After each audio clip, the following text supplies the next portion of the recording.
Hello, traders. FX Pip Collector here. Today is Wednesday, July 10th, and I'm going to be analyzing Bitcoin, starting on the monthly, working my way down to the 1 hour time frame for the full top down analysis.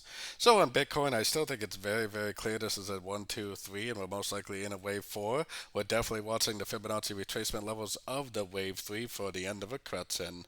So, taking it down to the weekly time frame.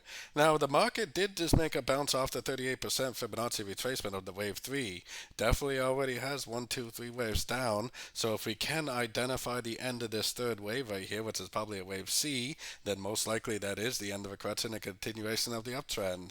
Until we can actually identify the end of that trend, I would definitely still be looking for shorts.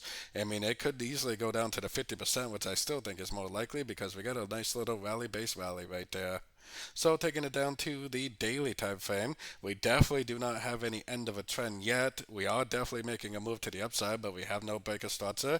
We have no significant higher low. The trend on the daily time frame is definitely still down. I personally think there's a good chance this move up is just a correction to this last wave. I think that we are likely to bounce off a Fibonacci retracement level and continue the downtrend. Probably someplace around that $49,000 area, which is the weekly and daily time frame Fibonacci retracement. Going down to the 4 hour time frame, I'm definitely looking for a Fibonacci bounce with a breaker structure to the downside. It's really kind of an odd looking pattern up. I mean, it looked like it already made an ABC right here, but then it went down, made a higher low, and now it continues to make higher highs, higher lows. So if you are a very short time frame trader, I would definitely continue to look for longs at least until you get a breaker structure to the downside. Most likely what is going to happen is you're going to see like a double top at a fib level and a breaker structure when the correction really is over. So going down to the 1 hour time frame, if price does start to break structure to the downside, then that could end up tell us that the correction is over and that we're heading back down.